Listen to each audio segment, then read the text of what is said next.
George Kilpatrick, Inspiration for the Nation. We have a special guest in the building. We have the Dean of and Professor of Law at the Georgia State University, LaVonda Reed. For many of you in the Qs, you may remember her as, I forgot whatever she left with all these highfalutin titles, but I think she was Associate Provost at Syracuse University before she left to become the and Professor of Law. That's right. And she is here. So I invited her on to get a perspective as someone who is a student of the law and who teaches law. What you must be feeling as a Black woman, as a lawyer. I was going to call you a jurist, but okay, as a lawyer. So what's this? So this week, of course, Judge Ketanji Brown Jackson was confirmed by the United States Senate to become the next Supreme Court Justice, the first African-American woman to do so by a confirmation vote of 53 to 47. Susan Collins, Lisa Murkowski, and Mitt Romney, the only three Republicans to cross over to make that happen. And a lot of people got side-eye for Tim Scott, but that's a whole nother story. LaVonda, what does this mean for you? Well, George, first, let me just say, hello, friend. It is so good to see you again. I've been away from Syracuse now for about 9 months. Has it been 9 months? It has been 9 months already. And yeah, so I've been serving as dean at Georgia State University College of Law since that time. And we have been just, going gangbusters with all kinds of exciting things down at the law school in Georgia. And I'm actually joining you today from Washington, D.C. I'm taking a little break to do some college tours with the little girl. So no, yes, no, yes, she's a junior in high school. No, so, right. That is impossible. I know. Where does the time go? And we just stay the same age, right, George? I know that's right. So what are you guys looking at? But just thinking about the fact that I'm in Washington D.C. right now, and thinking about this historic moment, I am just exuberant. I am excited. I'm excited for Judge Brown Jackson for sure. And I'm excited for the country. This is an important step forward for the United States and our democracy. It is a signal of greater participation by all of us in the process and all levels of government. And her confirmation is a testament to her excellence, her perseverance, her very, very rigorous confirmation hearings, as well as her really vast professional journey. She is arguably the most qualified of the current justices to sit on that court based on the various experiences she has had as a lawyer. And I think that young people far and wide should just be inspired by this moment, inspired by what could possibly be in their futures and for the country. So I'm excited. Yeah, I'm listening to you. You are. How was it more special being in DC at the time that the announcement came? Well, I have to say, I was on a Zoom meeting when the announcement came. I was on a Zoom meeting. So I'm watching it on my phone, and the other people in the meeting, they're watching it on their phones, and they're very excited about it too. You're trying to do a meeting, but for real, y'all like, wait, what? Exactly. So, but yes, the excitement in that group was palpable.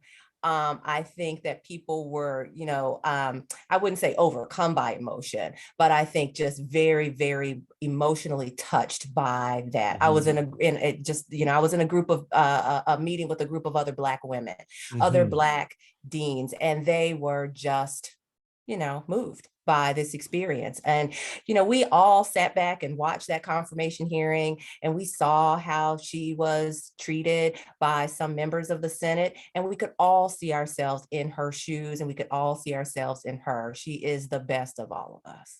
Yeah, I just think about what it means for so many of us in this country, little Black girls and little Black boys, men, women, and just this, what the symbol of that means, and the legacy of her upholding some, I mean, you think about it, right? You've got Clarence Thomas there who replaced Thurgood Marshall, but it would seem that Judge Ketanji Brown Jackson is more in that tradition.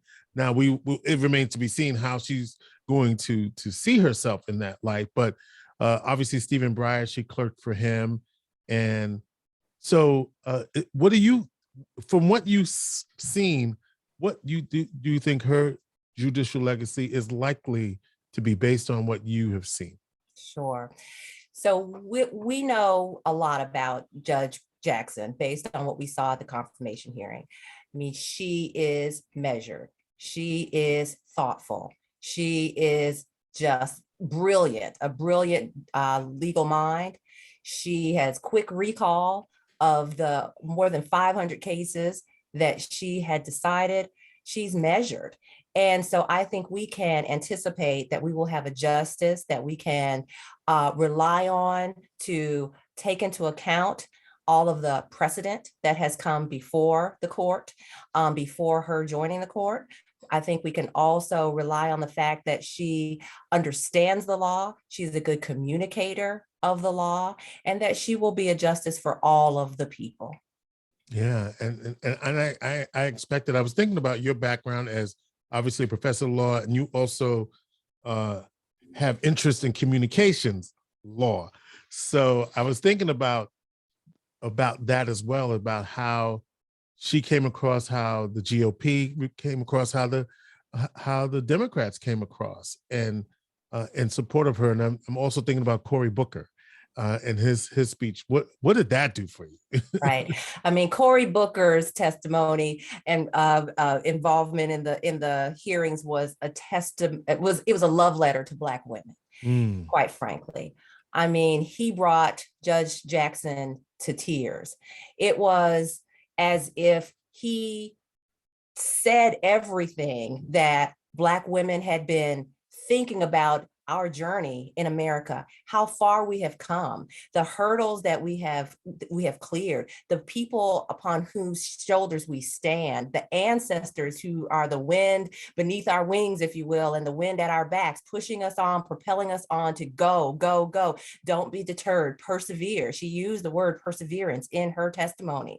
I mean, his remarks just brought everybody into clarity around what was happening before us. This was a major, major moment for the United States. And it is a moment to pause and think about how far the country has come and how far we as Black people in this country have come. And indeed, it was also an illustration of how far we have to go.